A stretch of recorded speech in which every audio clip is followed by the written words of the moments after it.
Selamat sore Pak Indra dan teman-teman. Kali ini saya akan mempresentasikan materi mengenai SIA yang dimana pada pertemuan 14 kali ini akan membahas proses desain sistem konseptual. Pengertian desain sistem konseptual.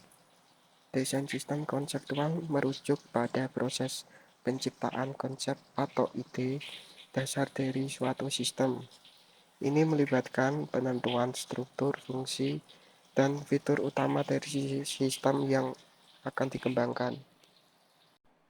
Konsep atau desain konseptual merupakan tahap awal dari proses desain produk.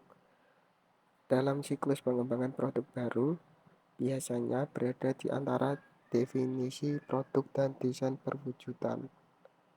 Persyaratan produk pada awalnya dapat dirinci berdasarkan pengembangan produk yang menarik permintaan, dan fase pembuatan konsep termasuk dalam proses desain produk. Namun dalam pengembangan produk baru yang didorong oleh teknologi, bagian depan yang kabur agak membingungkan karena sudah memiliki teknologinya atau sudah terbukti di awal. Namun, bagaimana teknologi tersebut dapat digunakan untuk merancang produk yang akan dijual agak kabur. Oleh karena itu, desain konsep berada di awal dengan akhir yang kabur saat Anda mencoba.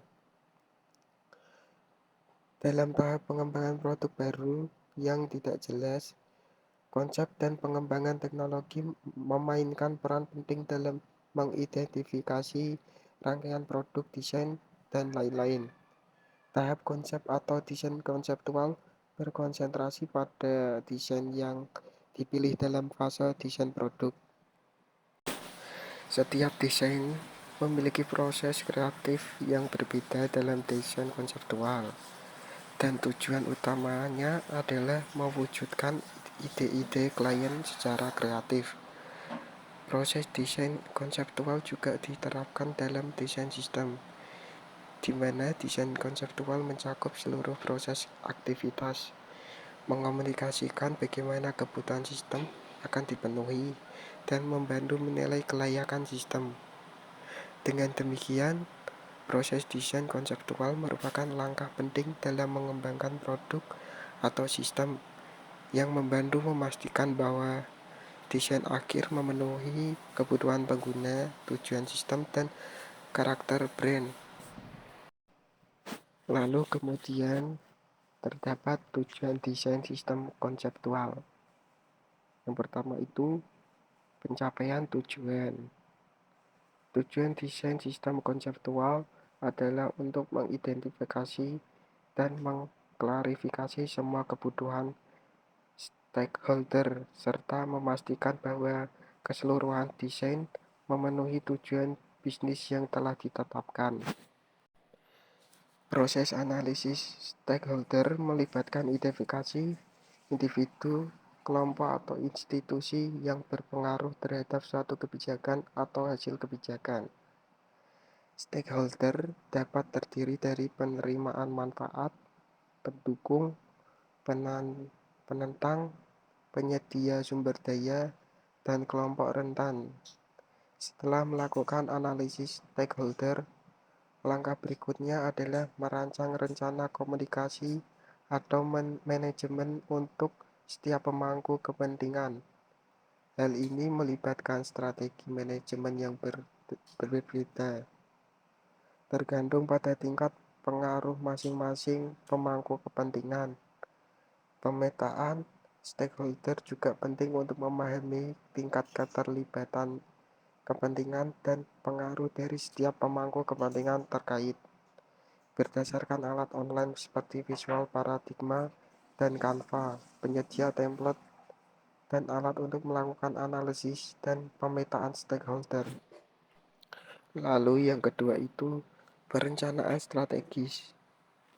Mengidentifikasikan tujuan, sasaran, dan rencana strategis sistem untuk memastikan keselarasan konsep sistem dengan kebutuhan organisasi.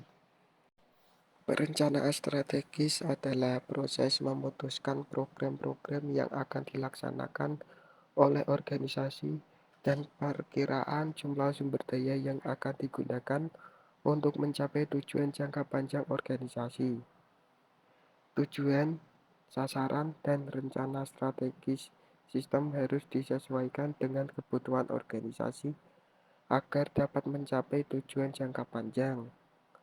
Perencanaan strategis sangat bermanfaat bagi organisasi untuk mencapai tujuan dan menghindari kesalahan karena semua anggota organisasi akan melakukan aktivitas sesuai dengan apa yang telah direncanakan. Kemudian terdapat langkah-langkah dalam desain sistem konseptual. Yang pertama itu ada analisis kebutuhan sistem, melakukan identifikasi kebutuhan fungsional dan non-fungsional serta kebutuhan stakeholder. Ada beberapa analisis kebutuhan dari sistem. Yang pertama itu kebutuhan fungsional. Kebutuhan fungsional ini berisi proses yang dilakukan oleh sistem.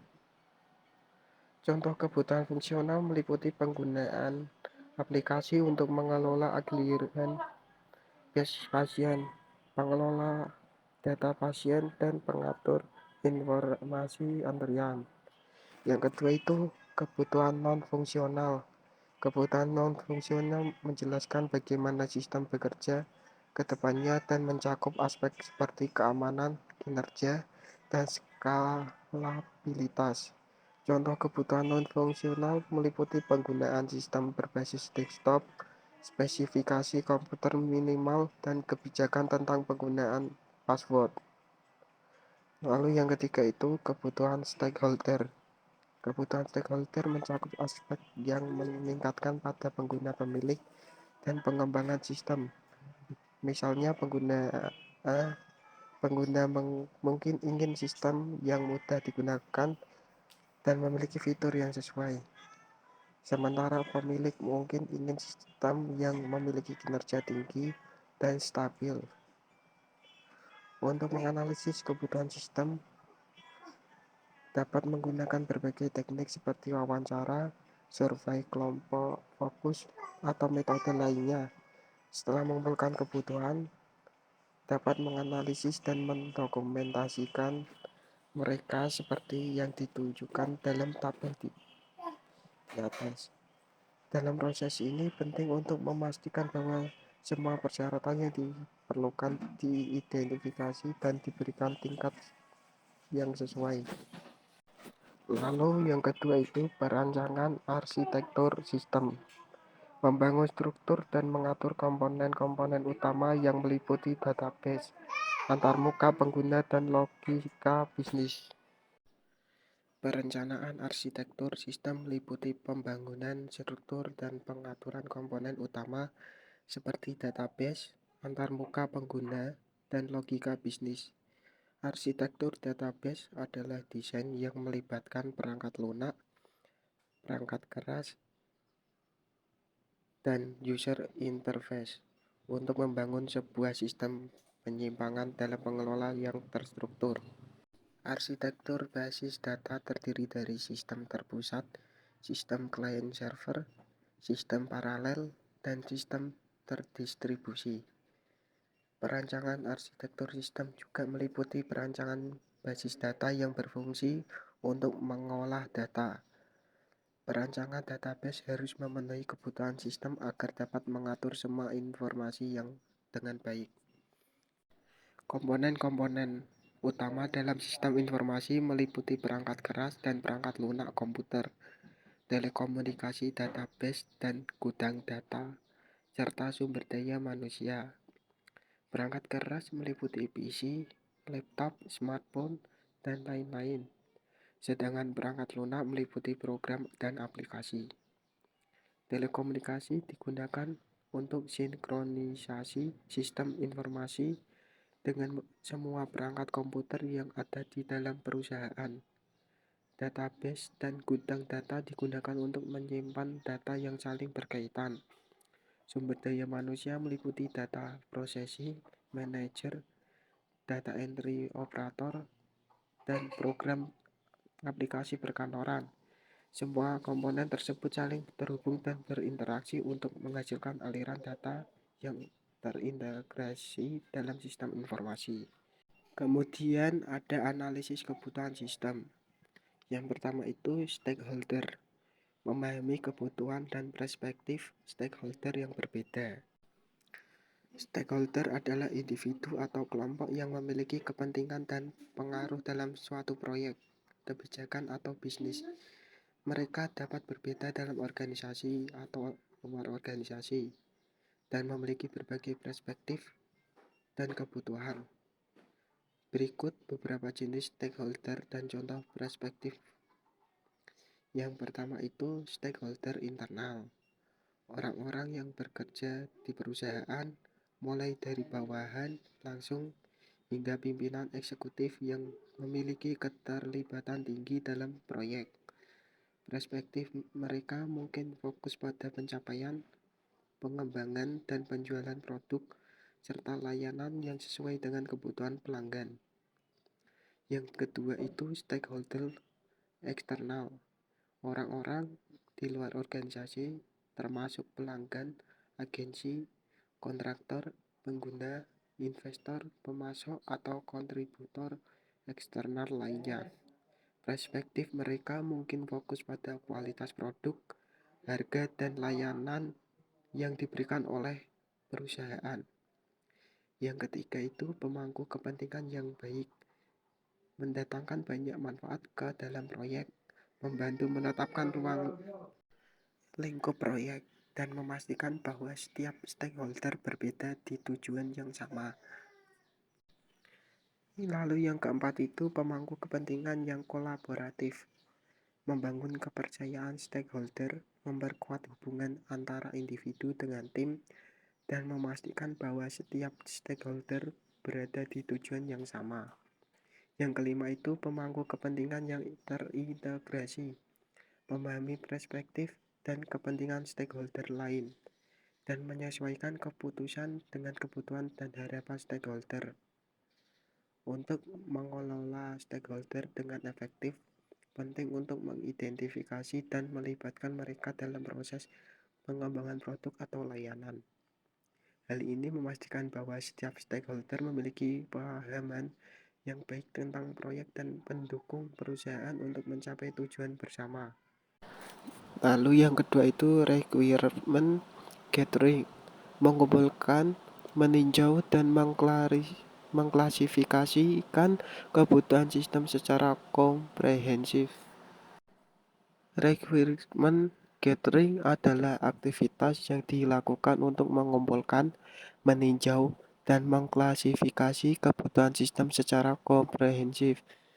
Proses ini melibatkan eksplorasi konsep, fenomena alami, pemahaman yang lebih dalam terhadap pengguna, identifikasi kebutuhan yang belum terpenuhi, dan menentukan kebutuhan mana yang bisa dipenuhi. Metode mengumpulkan kebutuhan dapat meliputi wawancara, analisis tugas, dan teknik lainnya untuk memahami secara komprehensif kebutuhan pengguna dan sistem. Hasil dari kegiatan ini kemudian dianalisis melalui requirement analysis untuk menentukan aspek fungsional dan non-fungsional dari kebutuhan sistem. Kemudian yang ketiga itu risiko dan kendala. Melakukan analisis risiko terkait kebutuhan sistem dan mengidentifikasi kendala potensial.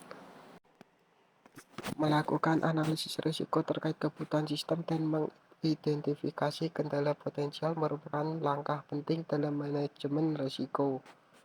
Risiko dapat berasal dari berbagai sumber, seperti lingkungan eksternal, operasional keuangan, teknologi, atau faktor manusia. Risiko usaha dapat meliputi risiko pemasaran, risiko operasional, risiko keuangan, risiko internal, dan risiko eksternal. Langkah-langkah umum dalam manajemen risiko meliputi identifikasi risiko, analisis risiko, respon terhadap risiko, pengurangan kerugian, peningkatan keselamatan, peningkatan kepatuhan, serta pemantauan dan tinjauan terus-menerus terhadap risiko. Dalam konteks tersebut, sistem analisis risiko dapat membantu dalam mengidentifikasi potensi masalah dan kendala yang mungkin timbul selama pengembangan dan implementasi sistem. Hal ini memungkinkan perusahaan untuk merencanakan respon yang tepat dan mengurangi dampak negatif yang mungkin terjadi. Kemudian ada perancangan arsitektur sistem. Yang pertama itu komponen utama. Menetapkan komponen-komponen utama dan fungsi masing-masing komponen dalam sistem. Model konseptual yang mendefinisikan struktur, perilaku, dan lebih banyak pandangan dari sebuah sistem. Sistem arsitektur sendiri dapat terdiri dari komponen-komponen sistem dan subsistem yang dikembangkan yang akan bekerja sama untuk mengimplementasikan sistem secara keseluruhan. Penerapan sistem arsitektur yang baik dalam suatu organisasi sangat diperlukan supaya sistem informasi yang berjalan dapat sesuai dengan kebutuhan dan sistem yang digunakan dapat berjalan dengan baik. Sistem arsitektur juga dilengkapi dengan sistem-sistem modern yang terdapat untuk membantu proses berjalannya sistem tersebut. Pembangunan sistem arsitektur yang baik dapat dibantu dengan memanfaatkan komputing modern, yang merupakan bagian dari kemajuan teknologi yang memungkinkan membantu dalam membangun sistem arsitektur yang lebih baik dan efisien. Hal ini umumnya dijalankan dengan computing device yang memadai sesuai kebutuhan masing-masing. Computing device merupakan sebuah perangkat komputasi yang terdiri dari unit mandiri atau beberapa unit yang saling berhubungan. Perangkat-perangkat yang menyediakan serangkaian fungsi tertentu seperti server telepon, pengatur pribadi, atau fungsi yang lebih umum seperti pada PC atau laptop.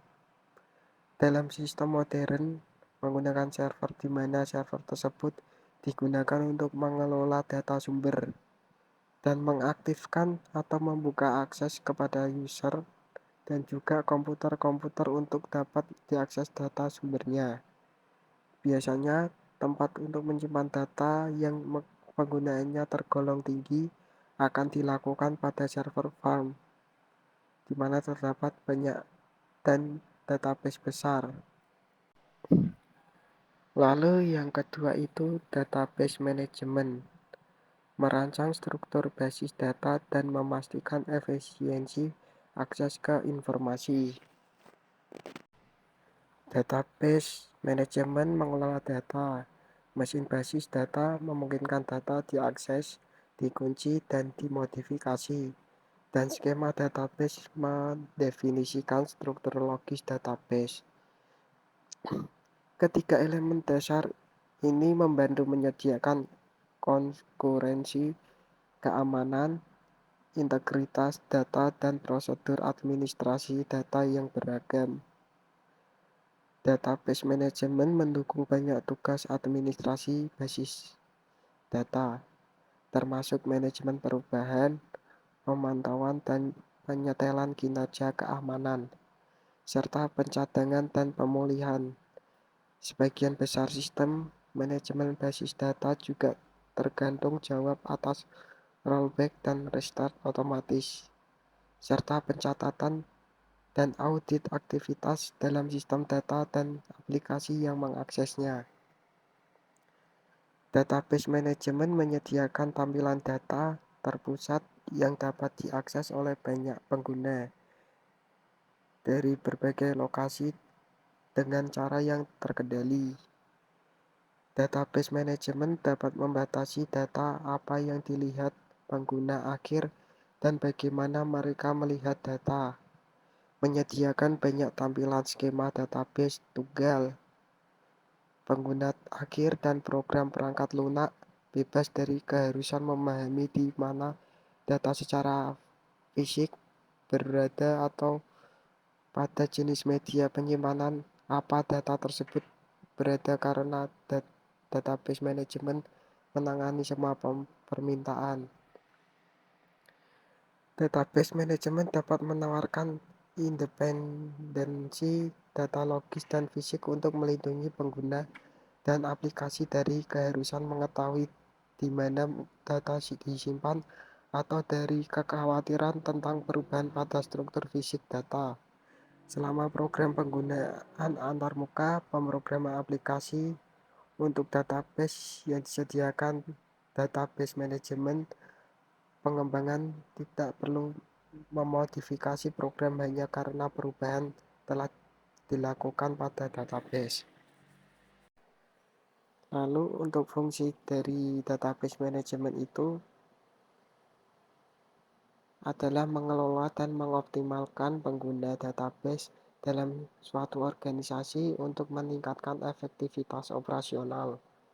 Beberapa fungsi manajemen database yang umumnya dilakukan adalah yang pertama itu merancang struktur database yang sesuai dengan kebutuhan organisasi. Ini termasuk dalam menentukan skema database yang tepat, menentukan atribut yang harus disimpan dalam database, dan menentukan relasi antar entitas. Yang kedua itu mengoptimalkan indeks database. Indeks adalah struktur data yang memungkinkan pemrosesan data yang lebih cepat.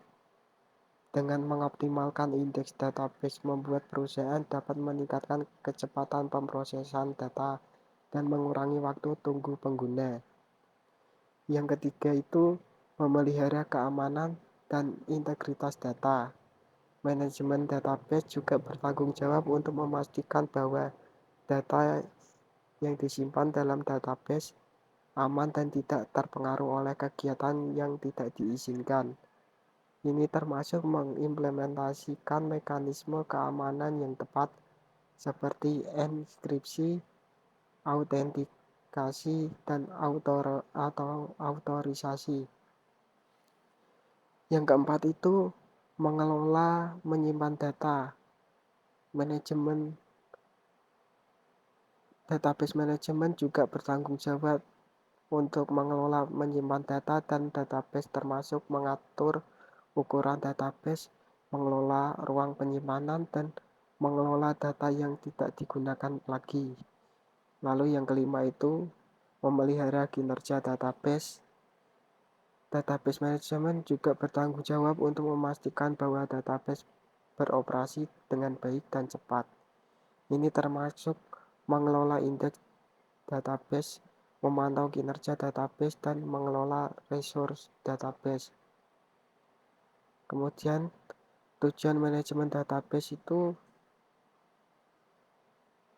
untuk mengelola dan mengoptimalkan penggunaan database dalam sebuah organisasi untuk meningkatkan efektivitas operasional. Beberapa tujuan yang umum dijadikan sebagai acuan sebagai berikut. Yang pertama itu meningkatkan kecepatan akses data. Tujuan utama dari database manajemen adalah meningkatkan kecepatan akses data dengan mengelola struktur database dan indeks database secara efektif. Perusahaan dapat meningkatkan kecepatan pemrosesan data dan mengurangi waktu tunggu pengguna. Yang kedua, meningkatkan integritas dan keandalan data. Tujuan lain dari database manajemen adalah untuk memastikan bahwa data yang tersimpan dalam database aman dan tidak terpengaruh oleh kegiatan yang tidak diizinkan. Ini termasuk mengimplementasikan mekanisme keamanan yang tepat seperti enkripsi, autentikasi, dan autorisasi. Lalu berikutnya itu meningkatkan efisiensi operasional. Database manajemen juga bertujuan untuk meningkatkan efisiensi operasional perusahaan dengan memastikan bahwa database beroperasi dengan baik dan cepat. Ini termasuk mengelola indeks database memantau kinerja database, dan mengelola resource database secara efektif. Lalu yang terakhir itu meningkatkan keterbacaan dan kemudahan pengguna database. Tujuan lain dari database management adalah untuk memastikan bahwa database mudah digunakan dan dipahami oleh pengguna. Kemudian yang ketiga itu ada security consideration. Memperhitungkan dan merencanakan keamanan informasi dan data dalam sistem. Bagaimana usaha untuk dapat mencegah penipuan atau bisa mendeteksi adanya penipuan pada sistem yang berbasis informasi, di mana informasinya sendiri tidak memiliki arti fisik. Aspek-aspek yang harus dipenuhi dalam suatu sistem untuk menjamin keamanan informasi adalah informasi yang diberikan akurat dan lengkap. Informasi dipegang oleh orang yang berwenang, dapat diakses dan digunakan sesuai dengan kebutuhan, dan memberikan informasi pada format yang tepat. Dalam membuat program keamanan informasi, ada prinsip dasar yang harus dipenuhi agar sistem tersebut handal. Prinsip dasar tersebut adalah yang pertama itu kerahasiaan. Artinya informasi dijamin hanya tersedia bagi orang yang berwenang, sehingga pihak yang tidak berhak tidak bisa mengakses informasi. Contoh kerahasiaan adalah seorang administrator tidak boleh membuka atau membaca email milik pengguna. Selain itu, kerahasiaan harus menjamin data-data yang harus dilindungi, penggunaan dan penyebaran baik oleh pengguna maupun administrator, seperti nama alamat, tempat tanggal lahir, nomor kartu kredit, penyakit yang diderita, dan sebagainya. Yang kedua itu integritas, artinya informasi dijaga agar selalu akurat. Untuk menjaga informasi tersebut, maka informasi hanya boleh diubah dengan izin pemilik informasi. Virus Trojan merupakan contoh dari informasi yang integritasnya terganggu karena virus telah mengubah informasi tanpa izin. Integritas informasi ini dapat dijaga dengan melakukan enskripsi data atau membuat tanda tangan digital. Lalu yang ketiga itu ketersediaan, artinya adanya jaminan ketika pihak berwenang membutuhkan informasi, maka informasi dapat diakses dan digunakan. Hambatan dalam ketersediaan ini contohnya adalah adanya denial of service attack. DOS merupakan serangan yang ditujukan ke server, di mana banyak sekali permintaan yang dikirimkan ke server dan biasanya permintaan tersebut palsu yang menyebabkan server tidak sanggup lagi melayani permintaan karena tidak sesuai dengan kemampuan, sehingga server menjadi down bahkan error. Lalu beberapa cara untuk membangun keamanan informasi pada perusahaan. Yang pertama itu membuat kebijakan untuk menangani segala macam informasi. Jika sebuah organisasi tidak mampu untuk membedakan secara benar atau informasi yang bersifat sensitif dan non-sensitif, maka hal ini akan menyulitkan untuk mengamankan data perusahaan yang bersifat penting. Maka perlu adanya kebijakan data agar mampu menguraikan jenis data yang dianggap sensitif dan mampu menentukan proses yang ketat untuk mengidentifikasi, mengenai, dan mengamankan berbagai jenis data. Yang kedua itu menggunakan enskripsi untuk mentransfer data. Banyak organisasi telah memahami pentingnya menerapkan langkah-langkah keamanan untuk melindungi sistem informasi dan mengamankan data dalam jaringan perusahaan dari akses yang tidak sah. Data sensitif selalu diakses dan berinteraksi dengan segala macam orang dan aplikasi. Sebab itu, untuk melindungi informasi ketika diakses melalui sistem mengharuskan organisasi untuk menginskripsi data yang berguna untuk melindungi informasi itu sendiri serta mengamankannya. Lalu yang ketiga itu memilih software yang aman untuk organisasi. Tentu Tentukan perangkat lunak yang direkomendasikan oleh ahli sistem keamanan informasi untuk standar keamanan yang digunakan. Perangkat lunak yang digunakan mungkin tidak mengikuti prosedur keamanan yang handal dan dapat menyebabkan meningkatkan kemungkinan hacker mengakses informasi sensitif. Lalu yang keempat itu meningkatkan keamanan password.